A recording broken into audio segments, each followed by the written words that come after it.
अजीत डोभाल की मुलाकात हुई मार्को रूबियो के साथ, लेकिन मीडिया में अब जाकर निकलकर सामने आ रही हैं चीजें कि मार्को रूबियो और अजीत डोभाल के बीच में क्या बातचीत हुई और क्या है ट्रस्ट जिसको लेकर भी बातचीत हुई है, और इन सब के बीच में ये मीटिंग चर्चा का विषय क्यों बनी हुई है। क्या मार्को रूबियो ने इसी का संकेत दिया था? और जहाँ एक तरफ ये सब कुछ चल रहा है, वहीं दूसरी तरफ स्क्रीन पे एक आर्टिकल देख, यूरेशियन टाइम्स का ये आर्टिकल है जिसमें कहा जा रहा है कि पाकिस्तान यूक्रेन युद्ध से प्रभावित है और भारत के लिए यूक्रेन मॉडल अपनाना चाहता है। भारत को सजग रहने की जरूरत है। आखिरकार इस मॉडल में क्या होने वाला है? जियोपॉलिटिक्स में बहुत कुछ चल रहा है, हमेशा की तरह जानने को मिलेगा बहुत कुछ। आइए जानते हैं इन खबरों को विस्तार से। ऑपरेशन सिंदूर के समय ना भारत ने चौंका दिया, एकदम से जो नहीं सोचा गया, नहीं समझा गया, वो चीज हो गई। ये भी एक सच्चाई है कि भारत का ये ट्रिक और ये रणनीति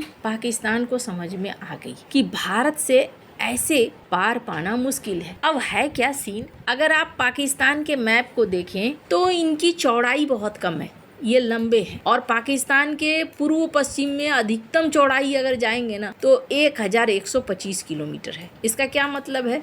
भारत की बात अगर करें तो भारत काफी चौड़ा है। भारत की पूरब से पश्चिम तक की अधिकतम चौड़ाई 2933 किलोमीटर है। पाकिस्तान की चौड़ाई से दुगनी से भी ज्यादा, और पाकिस्तान इस असंतुलन को जान गया है। भारत ने अचानक से आधे घंटे से भी कम वक्त में पाकिस्तान के 11 एयरबेस तबाह कर। पाकिस्तान का लंबा और सकरा आकार होने की वजह से उसके पास रणनीतिक गहराई नहीं है। इसका मतलब क्या है कि पाकिस्तान का अधिकांश हिस्सा भारत की लंबी दूरी की मिसाइलों की मारक क्षमता के अंदर आता है। खुद पीएम ने भी कई बार चेतावनी दिया था और कहा था कि आतंकवादियों को छिपने के लिए 1 इंच जगह भी नहीं मिलेगी। उन्होंने ये भी जोड़ा था कि आतंकवादियों के लिए कोई भी जगह सुरक्षित नहीं होगी, यहाँ तक कि पाकिस्तान सेना के पनाह में भी नहीं। दूसरी तरफ भारत के पास काफी अंदर तक रणनीतिक गहराई और भौगोलिक फायदे हैं। भारत, जैसा कि मैंने कहा, पूरब से पश्चिम तक अधिकतम चौड़ाई ही दुगनी है। पाकिस्तान इस चीज को जानता है।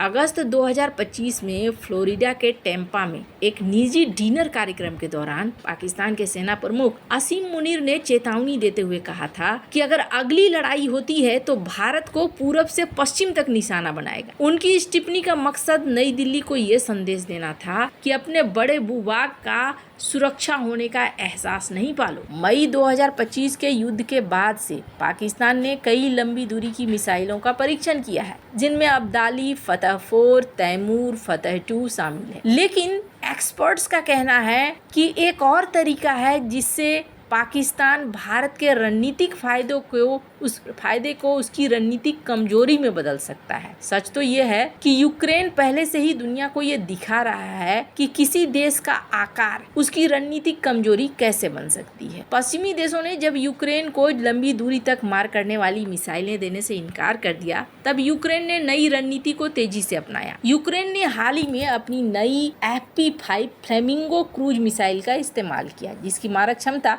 3000 किलोमीटर है। हालांकि रूसी इलाके के अंदर गहरे हमले करने के लिए कीव की पहली पसंद अभी भी लंबी दूरी के ड्रोन है। रूस और यूक्रेन के बीच 3 दिन के सीज फायर के बाद दोनों देशों ने एक दूसरे पर रिकॉर्ड संख्या में ड्रोन हमले किए हैं, जिससे पता चलता है कि उनके ड्रोन जखीरे लबालब भरे हुए हैं। रूस ने 13-14 मई के बीच 2 दिनों में 1567 हमलावर ड्रोन रिकॉर्ड बौछार किया। इसके जवाब में 16-17 मई को रात को मॉस्को पर 1 साल से भी ज्यादा समय का अपना सबसे बड़ा ड्रोन हमला किया। 600 से ज्यादा ड्रोन इस्तेमाल किए गए। तो यहाँ देखने को मिल रहा है कि यूक्रेन ये मॉडल अपना रहा है ताकि बेहतरीन इंटेलिजेंस इकट्ठा करके 1000 किलोमीटर से ज़्यादा की लंबी दूरी की ड्रोन टेक्नोलॉजी इस्तेमाल करना, आधुनिक गाइडेंस सिस्टम जिसमें GPS रहित माहौल में AI पावर्ड नेविगेशन हो, हाई ब्रैंडविड्थ सैटेलाइट कनेक्टिविटी हो, इन सारी चीज़ों। अब ये आर्टिकल लिखा किसके द्वारा गया है? भारतीय वायुसेना के पूर्व पायलट विजेंद्र ठाकुर।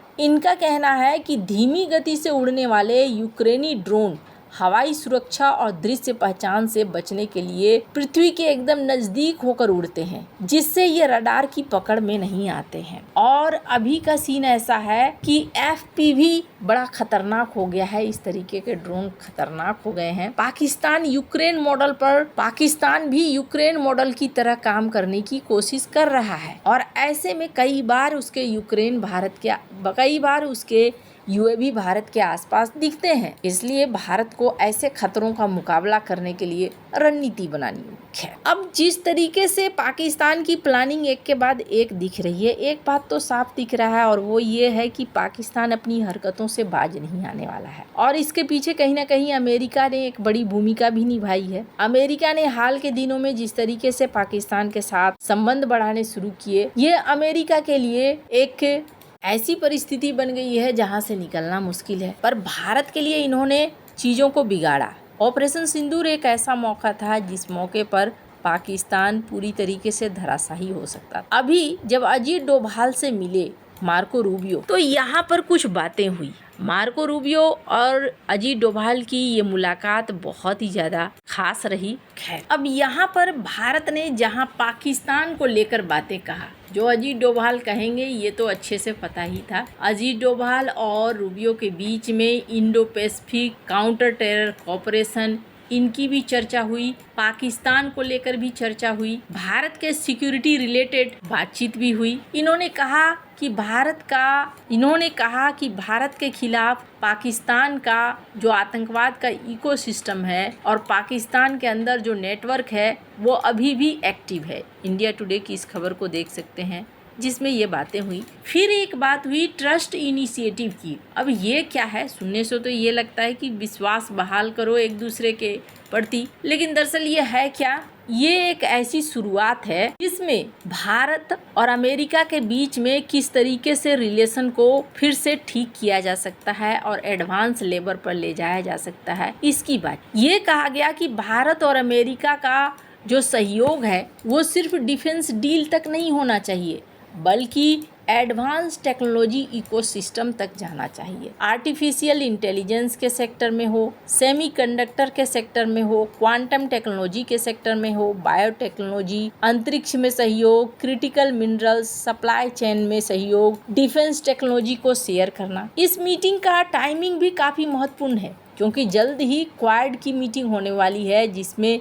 चारों देश शामिल होंगे। इंडो पैसिफिक सिक्योरिटी, चाइना की बढ़ती मिलिट्री प्रेजेंस, इन सब पर फोकस रहने वाला है। भारत के लिए इसका बड़ा मतलब है। भारत एडवांस US टेक्नोलॉजी तक ज्यादा एक्सेस चाहता है। डिफेंस मैन्युफैक्चरिंग में मेक इन इंडिया को पुश दिलाना चाहता है और सेमीकंडक्टर और AI सेक्टर में इन्वेस्टमेंट बढ़वाना चाहता है। चाइना सेंट्रिक सप्लाई चेन से बाहर निकलने की कोशिश हो रही है। तो क्वाड को लेकर भी एक चीज भारत तय कर रहा है कि ये मिलिट्री ग्रुप नहीं बल्कि एक टेक्नोलॉजी अलायंस की तरह आगे बढ़े। अमेरिका के लिए भारत क्यों महत्वपूर्ण है ये सभी को पता है। इंडो पैसिफिक में चाइना को बैलेंस करने के लिए। दूसरा, भारत एक विश्वासी टेक्नोलॉजी पार्टनर है। रेयर अर्थ और क्रिटिकल मिनरल सप्लाई में अलग अलग भूमिका निभा सकता है। डिफेंस और एनर्जी मार्केट के रूप में भी भारत अमेरिका के काम आ सकता है। अब रूबियो के इस मुलाकात के बाद क्या तय होता है ये देखने वाली बात होगी। क्वाड में क्या स्टेटमेंट निकलता है